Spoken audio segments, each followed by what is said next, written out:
Hey, real estate rock stars. This is Aaron Amuchastegui. Welcome back to the show. Today I get to interview Mike Hills. I just talked to Mike briefly, but I'm going to get to know him with you guys right now. Mike, how's it going?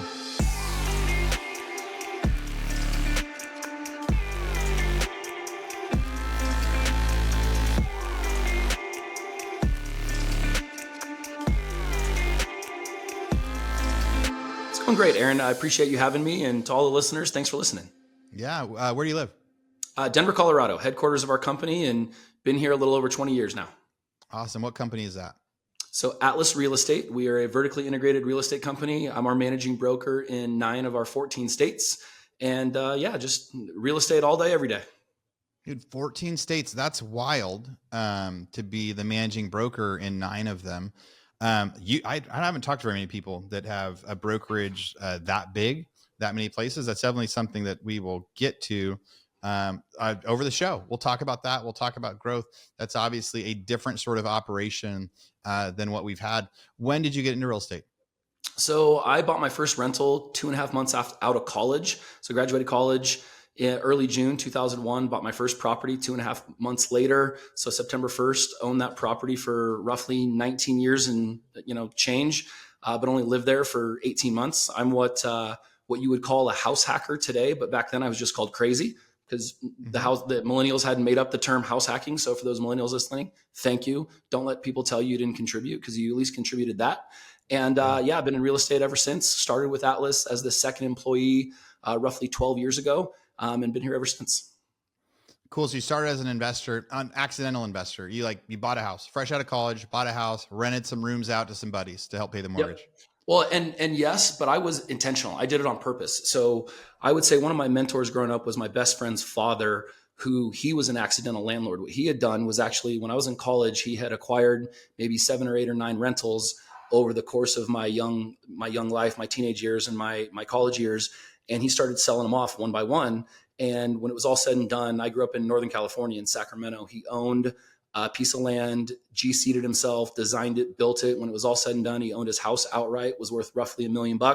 He had $500,000 in the bank, and he did it kind of by accident. And when I say accidental landlord, somebody would pass away and he would inherit the house. He couldn't sell the house, so we moved and kept it as a landlord.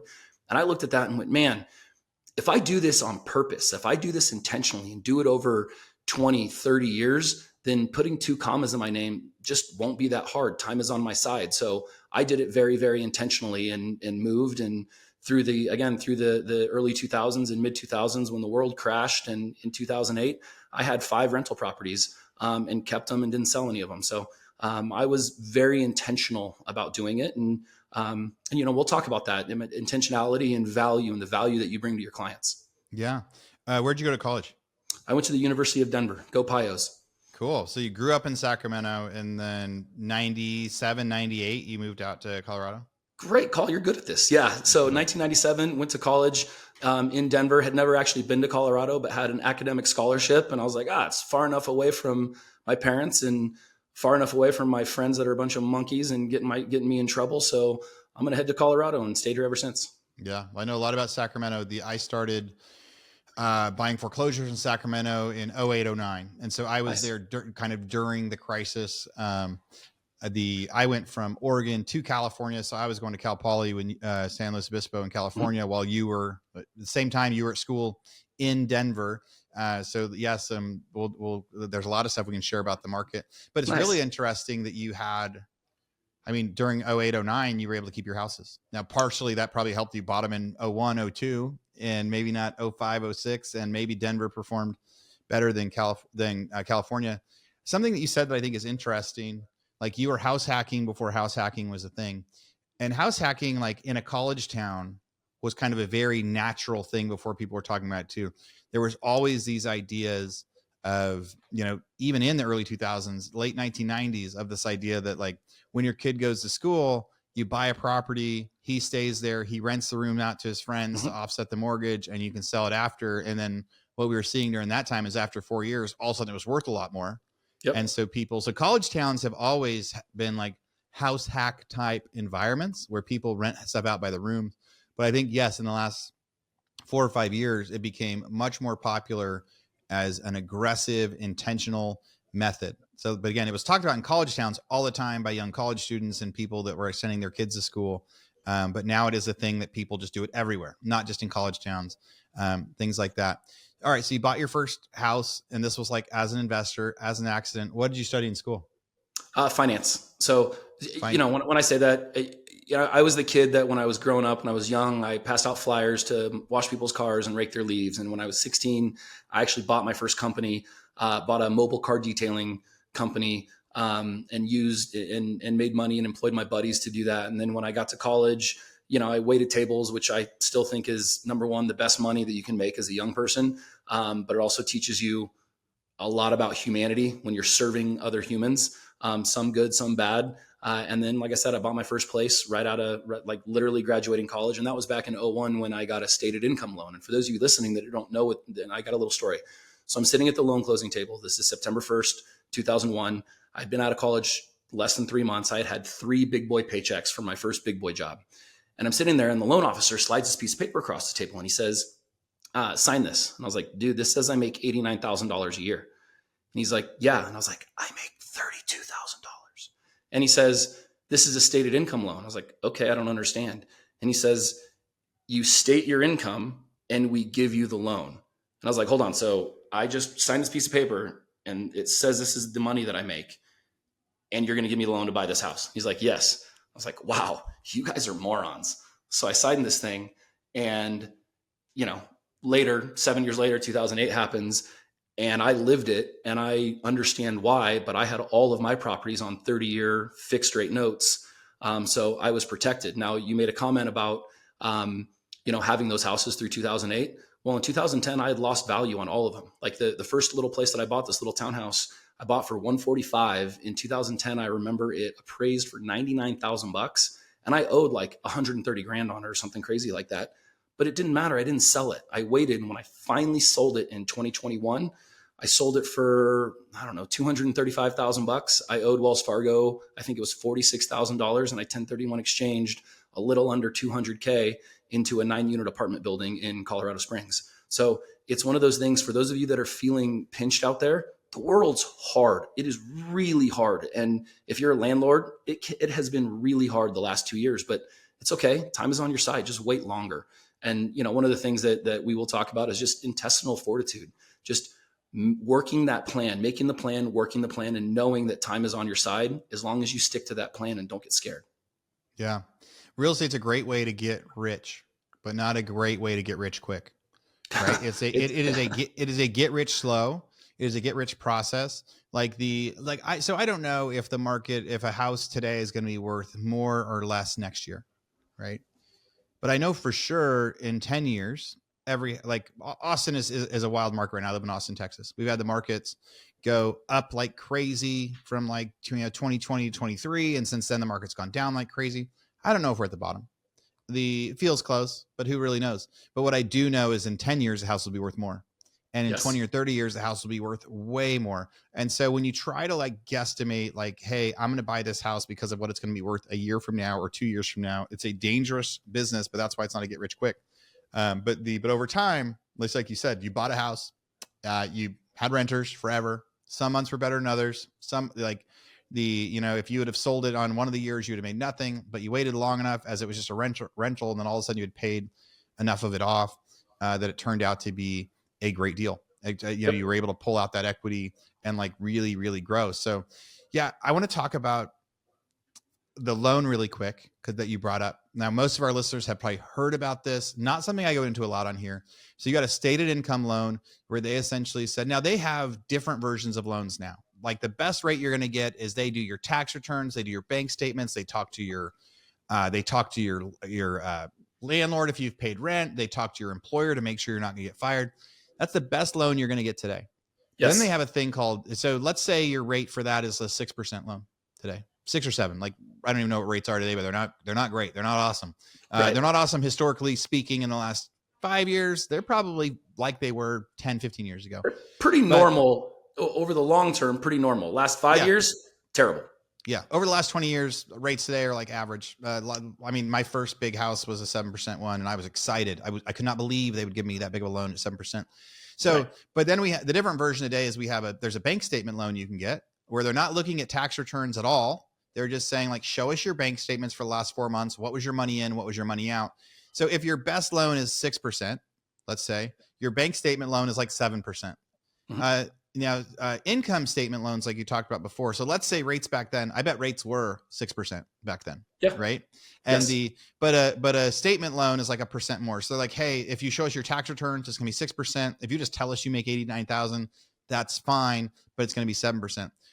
Now, the reason Mike didn't lose his house in 08 or 09 is because he had a fixed mortgage. And so even though his house was only worth $100,000 and he owed 130, it didn't matter. His rent was paying it. Another thing that happened for people that were buying houses in 01. So let's say they did the bank statement loan. They said they made $100,000, but it still wasn't enough for them to make the payment because they wanted a bigger, nicer house. They're like, hey, I want a $1 million house and I owe this. And they're like, okay, well, here's what we'll do. We'll do an adjustable rate mortgage. And the adjustable rate mortgage is on the same idea, but this is what really caused the housing boom. Now, one, bank statement loans are bad because like, in theory, if Mike wasn't responsible for this stuff, and he didn't find renters, he wouldn't have the extra money to pay for it. The adjustable rate mortgages, they'd say, hey, even though rates are 6%, on year 1, we're going to make it 3%. On year 2, we're going to make it 4%. On year 5, we're going to make it this. But in 5 years, that note is due. So in 2007, 2008, you have to pay us back. You have to refinance. But don't worry, rates will be lower then. But if you don't refinance, we're going to raise your rates like 14%. And so when I started getting into foreclosures in 09, I didn't really understand what the foreclosure crisis was caused by, but I had to read all these bank agreements in order to like study the foreclosures. And that's when I learned like, oh, it was guys like Mike went in to buy it, but just got a little bit greedier. Said, Yes. well, wait, what if I want a house twice as big? Like, okay, we can do that, but it's adjustable rate mortgage. Well, will I be able to refinance it? Oh yeah. Prices are going up every year. Rates are going down. You're going to be fine. So like, the mortgage industry has always been creative. They're trying to get more creative right now in order to like jumpstart some sales. That's why bank statement loans are coming back, or builders are doing buy down rates and things. But anyway, we digressed a little bit on some history lessons there, Yeah. but I think But it was interesting. it's good. And Aaron, I think the other thing is that people that thought they were going to refinance are like, well, if I can't refinance because rates don't come down, then I'll just sell. Yeah. Well, then when interest rates spiked and the world crashed and money was tight, no one could refinance, nor could they sell. So they were double pinched. And frankly, that's going on right now. People are like, I want to sell my house. And, for those of you that make a living selling and buying houses, it's really hard out there. And if you're hearing that it's easy, whoever you're hearing that from is lying to you because the stats don't support that. It's really difficult right now. So hang in there. Yeah, it is hard right now. Our real estate investments, I mean, I've got a lot of investments in it in the last 2 years, has been brutal. But I think you're right. It's happened the same for investors that were like building apartments. They're like, oh, it's fine. I'll just refinance. But if not, we'll just sell it. But then today, because of even cap rate changes, a building that was worth $15 million 3 years ago is worth 10 right now. Yep. And it's not that the income changed. It was just because rates changed and cap rates changed. And so, yeah, if nothing else, like the get rich long tactic, we're going to talk a lot about being an agent in transactions and taking care of clients in a second, but like the idea of get rich slow instead of get rich quick is a true one, but it's about really planning to outlast. If you're buying something and you're like, yes, but if this doesn't work out, I'll just sell it. Or if I don't get it occupied, I'll refinance. Or if I can't do this, that's where people get in trouble. If you're getting a 30-year fixed that like you can cover 90% of the payment out the gate, it's better if you can cover more, right? But if you're renting it and you're covering it, like the get rich long is the way to do it when it comes to investing. So like, really interesting start. When did you decide to go from being a real estate investor to a real estate agent? So it was 2013. I had started at Atlas and I was managing properties back then. I was managing about 100 single family homes, along with the 8 single family homes that I had. Well, technically 7 rentals. I lived in one, and then I had 7 rentals. So I think my total count was up to 107 rental units, and almost all single family homes. And I had some friends coming to me and they were saying, they're like, man, will you help me buy a rental? And I mean, no offense. Did you have a day job in like 09, 2010? Like, did you have a day job that was helping you buy these investments? So really good question. So, we all, when we're young, we all go to our high school counselor, and your high school counselor says, do what you love. And I really like to drink and gamble. So Fair. I owned 2 liquor stores and was building a casino in Black Hawk, Colorado. God's honest truth. And when the world crashed in 2008, so I had a day job coming out of college, and then my business partner and I, we owned 2 liquor stores and we're building a casino. And when the world crashed in 2008, the casino project cost me both my liquor stores and frankly, my best friend at the time, which sucks. I call it a business divorce, and it was really difficult. And, he and I could talk today, we could have lunch, but I don't know his kids. He doesn't know mine, so it was difficult. But those were all on businesses. And I kept the rentals, was able to keep the rentals. And when I joined Atlas in 2013, it was because I needed a job. I needed a W-2 job. And I hadn't had a W-2 job since probably 2005. Maybe 2006 is when I officially went, or self-employed with the liquor stores and the casinos, or the liquor stores and casino. And then needed a W-2 job. And I love real estate. And honestly, what happened is I was like, wow, what should I do? I was like, wow, the casino thing, the liquor store thing, that didn't really work out, but I have these real estates, these real estate assets that have been performing quietly. So why don't I put all my effort into that? And that's when I joined Atlas and did it full time. And then direct to your question, friends and family coming to me and they're like, hey, will you help me buy a rental? And I was like, you mean get my license? And they're like, yeah. And I was like, no. And they said, well, why not? And I was like, because most real estate agents don't know anything. I don't want to throw my hat in that. And I mean, no offense to anybody out there. I now have a brokerage that we have, 85 agents, but I was like, I don't trust real estate agents. Everyone that I talk to, I know more about real estate than they do because I'm an owner. I own more of it than they do. And, they were like, dude, help me buy a rental. So I got my license and I sort of skipped the retail side of real estate and went directly into the investment side. And we'll talk about this, Aaron, in a second. But, for everybody out there, it's about adding value. And I would say that was the one thing that I did is I added value. And, if you're listening and you tell me, well, I give the best presents or I have the best follow-up, BS. That's not adding value. Like, what value do you actually add? And the way I added value is I knew more about rentals than anybody else that they knew. So I was able to say, this is a good rental. This is, and I'm not talking about, 20 unit apartments. I'm talking about single family homes. I'm talking about duplexes. I'm talking about triplexes and quadplexes, things that are considered residential real estate. And that's how I started. And I didn't look back. Yeah. So agents out there right now listening, like there was something that Mike said that he's like, hey, no offense, but it's actually a true statement. And it's the way that most people feel about real estate agents. It's the idea that most real estate agents don't know anything. The good ones are few and far between, right? And how do you offset that? How do you change that? How do you fight against that? And it's one, you have to be the good one. You have to be better than average. And you also have to learn stuff. Like when he's talking about providing value, right? I've talked on here before about the best client that someone can get is an investor client. Why? Because if you help someone buy their house they're going to live in, right? That's a huge thing. And every 3 to 5 to 10 years, they will be a repeat client. If you help them buy the house, you do a great job. When they try to sell it in 5 or 10 years, they're going to have you do it again. And then again, and then when they do another 5 or 10 years, so you're going to have that repeat client. But if you have an investor client, it would not be unlikely to help them buy a house every year or 2 or 3 a year or 3 to 5 a year. And so if anyone's out there like, hey, how do I do more transactions? It's you want to find clients that are repeatable. Investors are the best repeatable clients. And how do you make the investor think, hey, I need this guy? Because most investors, we're all pretty proud of ourselves. We all think we're pretty smart. We go, I don't need an agent. I know what I'm doing. It's fair. Everyone's going to think that. So what Mike said he did is he knew everything, right? He researched duplexes and financial models and triplexes and fourplexes. And so the best way that you can offset any sort of doubt that someone's going to have in your ability, especially on the investment side, is knowledge. One, it's knowledge, knowing what you're looking at, learning the spreadsheets, learning the reports, learning how people underwrite stuff, being able to compare comps, that sort of stuff. But then also like knowing the difference on the values and or like helping them. So every investor, a piece of advice I'm going to give on that as we jump into, every investor has a different way to underwrite, right? Like I've got my spreadsheet that I plug houses into. Another investor has their spreadsheet that they plug their houses into. We're looking at the same thing and we're going to get to that same sales price. But I had some agents come in and give me a BPO and a presentation about why they want to sell for me. But their BPO and their P&L looks completely different than mine. And so when they're trying to tell me what it's worth, I'm like, I don't really know.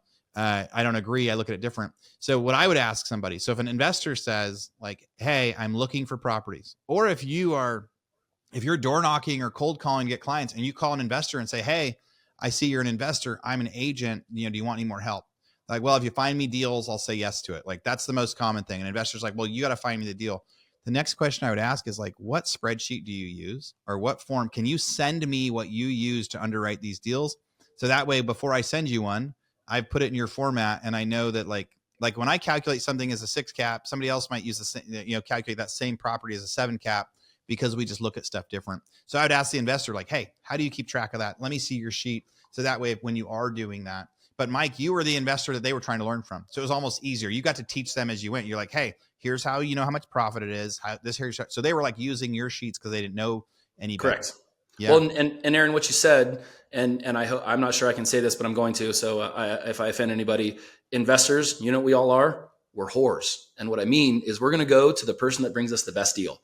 Like, I have so many investor clients that know 15 different brokers out there, 15 different agents that are always sending them deals.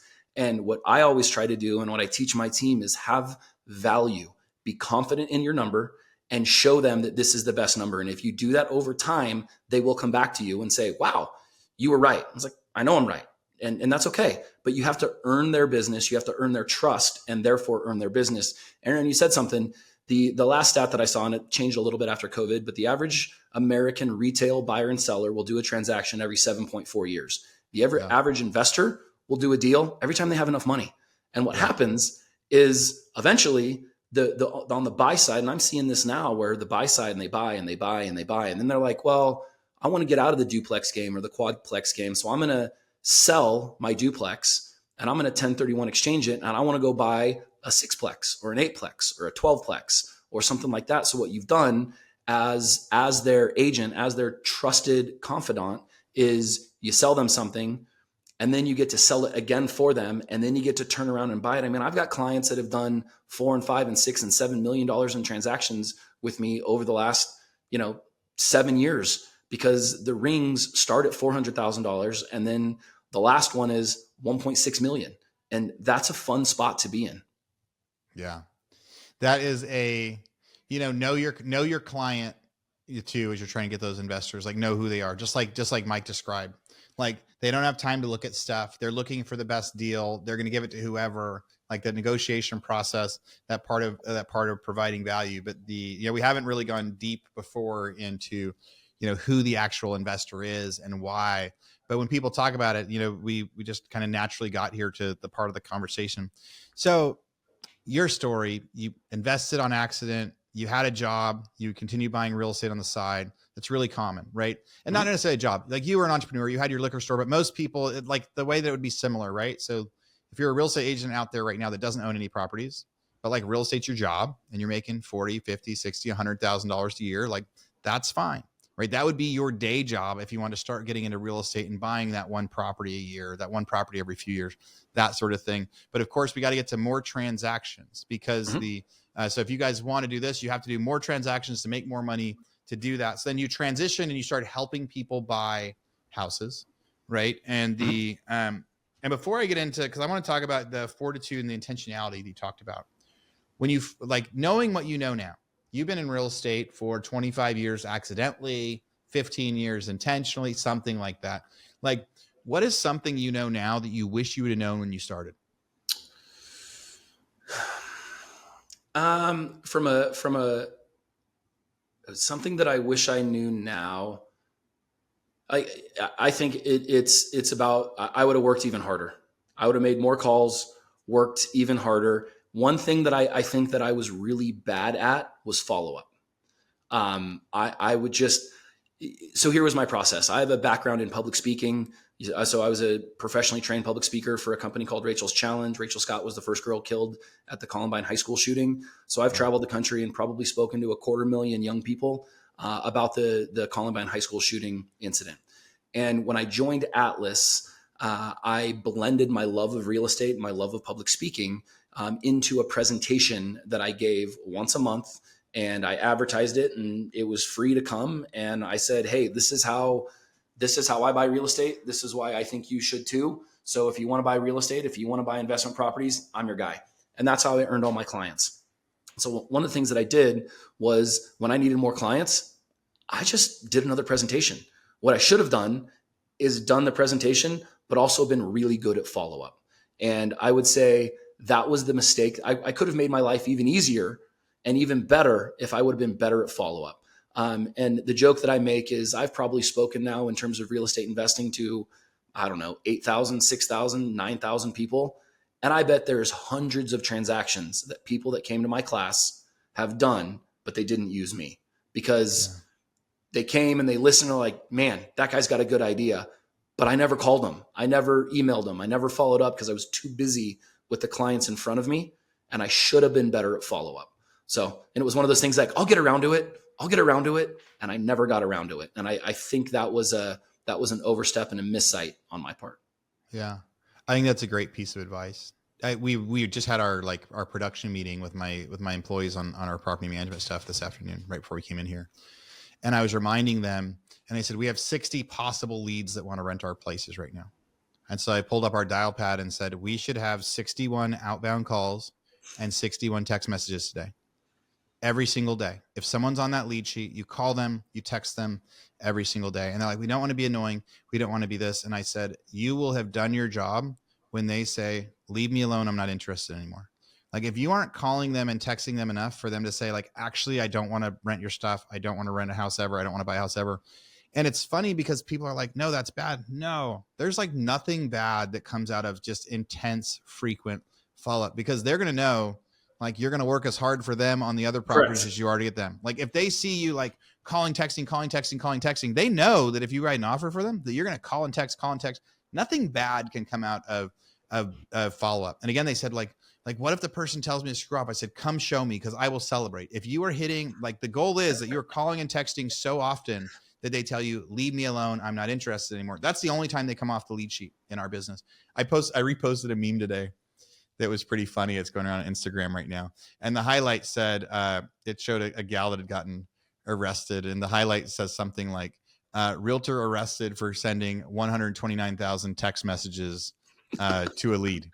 Right. And the funny spin was like, she'd gone on a date and like texted him too much, but she was a real estate agent on the highlight thing. And I reshared it as like, if this isn't the amount of follow-up you're doing right now, you're not going to be doing any deals. Right. Yep. Like you gotta be going gusto. So I think that's a great piece of advice. Biggest mistake that you've made?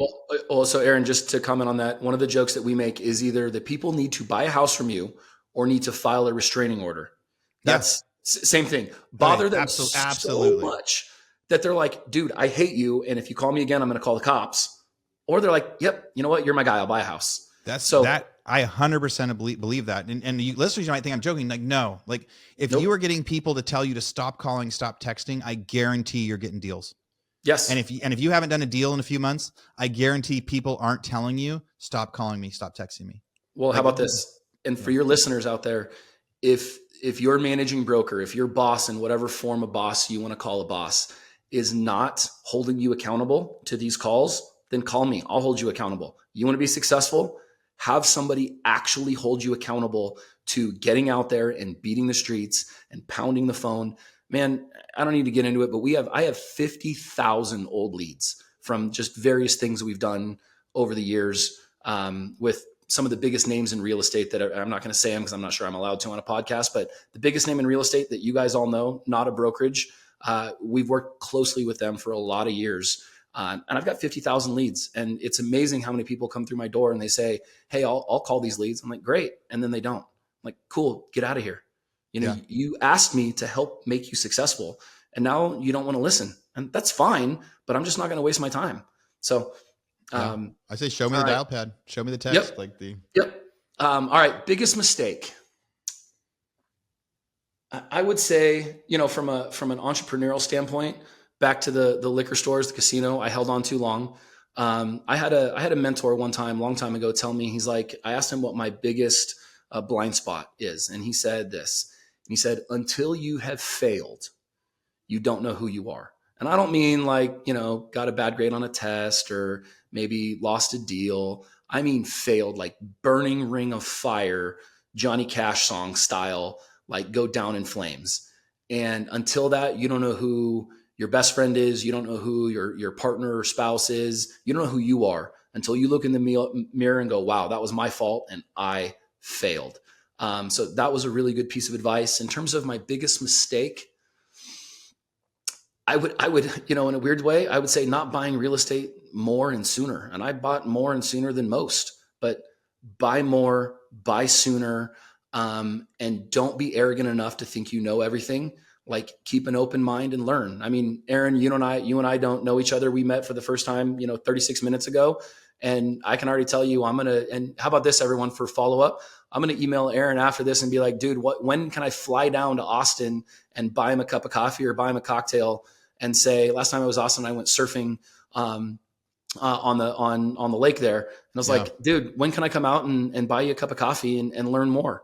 And I mean that, and having the guts to say that right off the rip. So, I don't know if that answered your question, but those are the first things that come to mind. We wake surf almost every morning at 6. So that's our morning workout. We're on the lake 5 days a week, 6 a.m. That's out there enjoying the water. I live on a little private lake in Denver and love wake surfing, but 6 a.m. is too early for me. I have 4 little kids, so I'm not getting up at 6 a.m. Yeah. I like that so again, right now is a brutal market, and not in every market in the country. There's a few of you guys there's a few markets that have that have outliered, but like 80% of the market hard right now. It's slow. People have to work a lot harder. Like it's, like with that whole mindset, but I do believe, like we've seen the memes that said like, what did I do wrong? And it's like, well, my biggest regret is in 2009, when I was 2 years old, I wasn't buying foreclosures. And, like you see that meme come up. Like right now, like it's not easy to most people don't have the money to buy, but for the people that can, the people that want to be investors, and right now they're like, well, it's kind of a rough time. It's tougher to find the deal that is going to outlast, that you can get to cash flow or almost cash flow. But I bet in 10 years, most of us are going to be saying, I wish I would have bought more properties in 2025, right? Like I wish that back in Austin in 2025, because we're 30% cheaper now than we were 2 years ago. Like we had a huge rip come down. So we're going to say like, man, like, and maybe we got 5% more to go. Maybe we got 10% more to go. I don't know. But I do know that in 10 years, we're going to say, man, that was the year. That was the year that no one was buying. There was hardly any buyers. There was 8 months of inventory. We could have got screaming deals. We should have bought as many as we could, because now they're worth X dollars more. Let's talk about like the intentionality. You brought it up early. It was one of the things you want to be able to hit, of like you did that with your real estate. It sounds like you've done it as an agent. It's like making sure, what a piece of advice would you give, or what's the important part of that story you want to make sure listeners hear?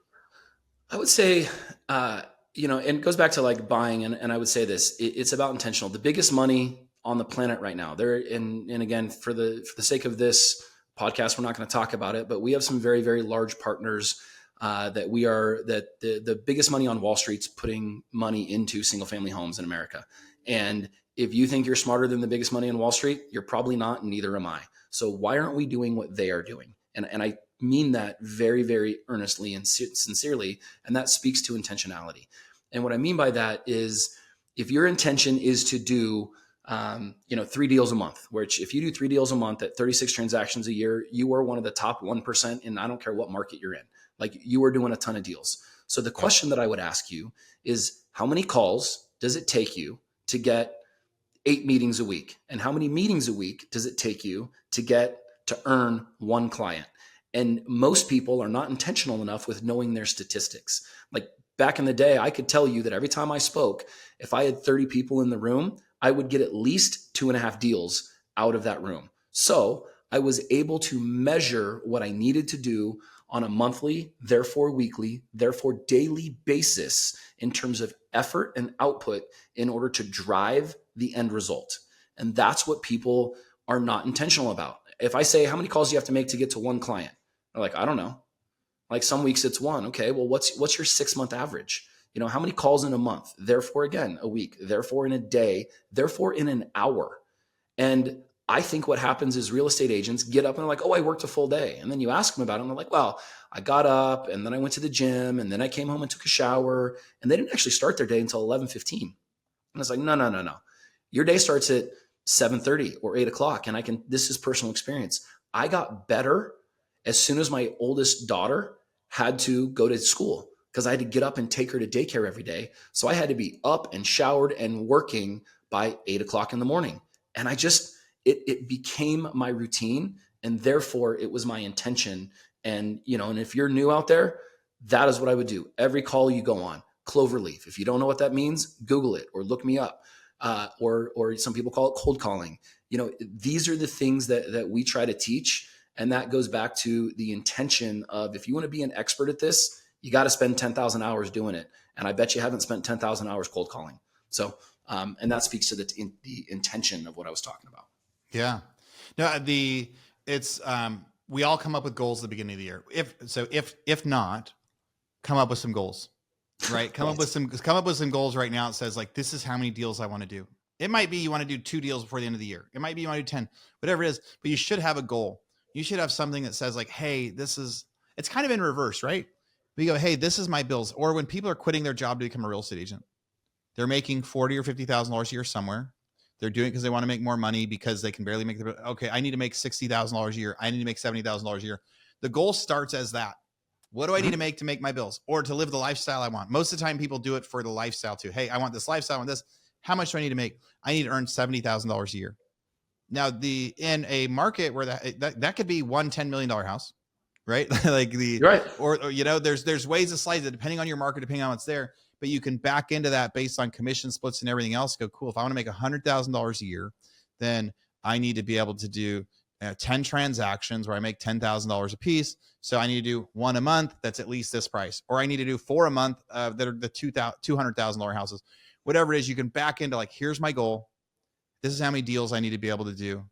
And then to do those deals, how am I going to get the clients? I'm going to call, like, if you want to get like 2 investor clients a year, right? You have to do a certain amount of coffee meetings, a certain amount of phone right. calls, cold calling to do those. So backing into it, I think it's a fun, interesting exercise to do because it also helps remind you when you're sitting there doing the door knocking, when I was door knocking foreclosures or the cold calls or everything, you're reminding yourself like, no, this is okay.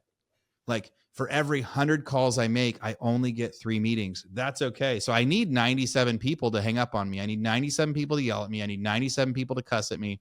Every time that happens, you're one step closer to the yes. And so it's like knowing it helps when you actually break down to this is how many calls I'm gonna have to make. This is how many meetings, yes. Especially too, like when you're at the meeting, 9 out of 10 meetings aren't going to go anywhere. 1 out of 10 is, but once you know that, you're kind of like, cool, I did one. You get to check it off the list. I did my meeting. If the meeting sucked or the phone call sucked, it's fine. You get to check our list. Cool. I did another phone call. I did another meeting.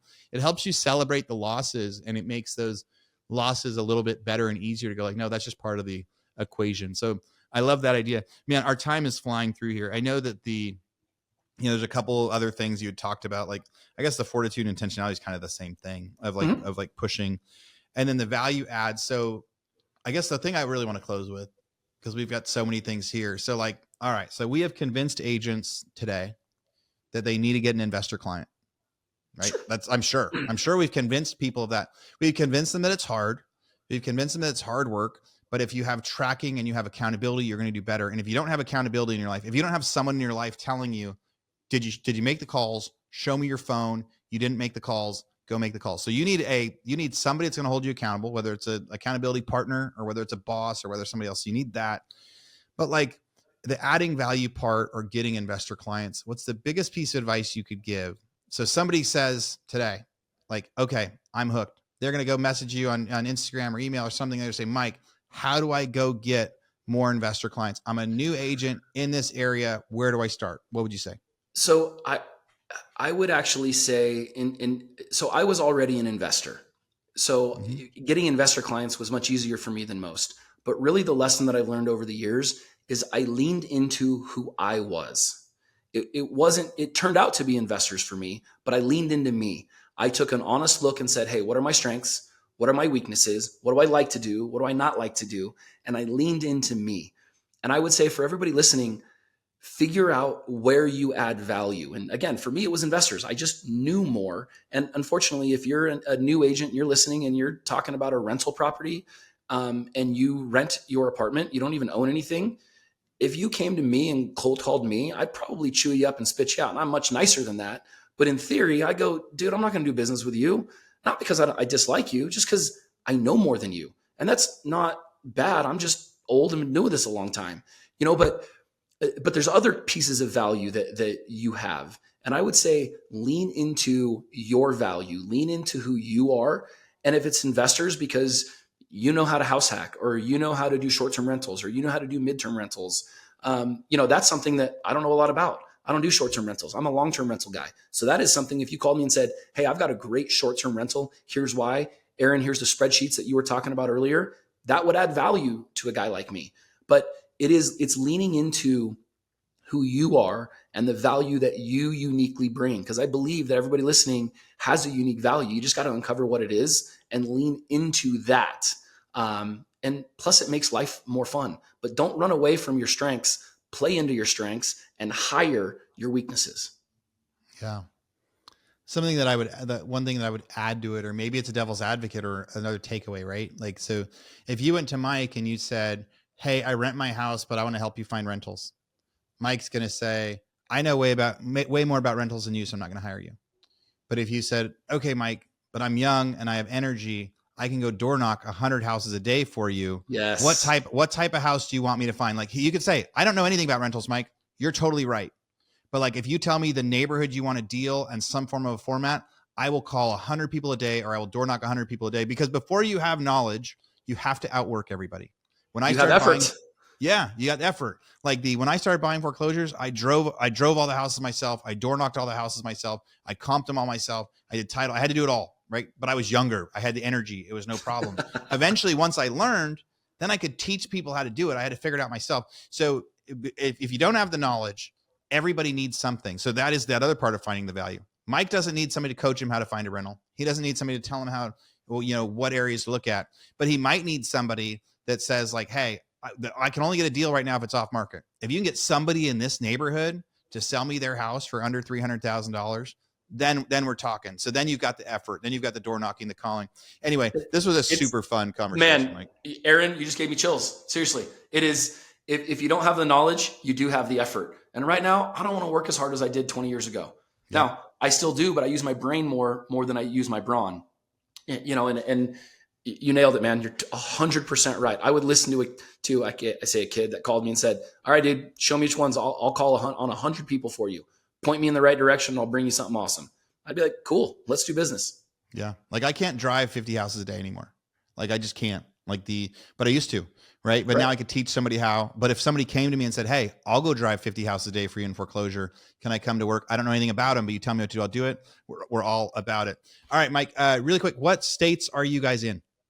So we are in headquarters in Denver, Colorado. So we are in Arizona, in Nevada, in Utah, in Idaho, Kansas City. So both sides, Kansas and Missouri, Texas, Georgia. We're licensed, but not yet up and running in Florida, North Carolina, Alabama, and Indiana, and Ohio are on the roadmap. Yeah, man, a bunch of stuff we could that's a whole different conversation to see what that was like. Why did you grow? Like that's a very like interesting group of states. I wish we had more time to talk about that. The reason I want to bring that up though is like, so if agents want to reach out to you, if they want to reach out to you and say, Mike, how do I do this investing thing? I want to learn more about Atlas Real Estate, or that I've got a referral, I've got somebody moving to Denver and I want to send them to you. What's the best way that people can reach out to you? Email me, first name, Michael, Michael at Real Atlas, real, just like opposite of fake, REAL, Atlas like a map, ATLAS.com. And if you want to look us up, it's realatlas.com. So Michael at Real Atlas. I'd give out my cell phone number, but I'm scared to do that. If you email me, I'll give you my cell phone number. How about that? Yeah. Michael at realatlas.com. So I hope listeners that you reach out to him for it. This was a really, really fun conversation. And another thing, listeners, the best way to reach out to me is on Instagram. I love chatting with you guys on there. It's at Aaron Amuchastegui. My last name is pretty unique. If you just get to the Aaron AM and you're in real estate, it's going to autofill to me and we will be able to chat.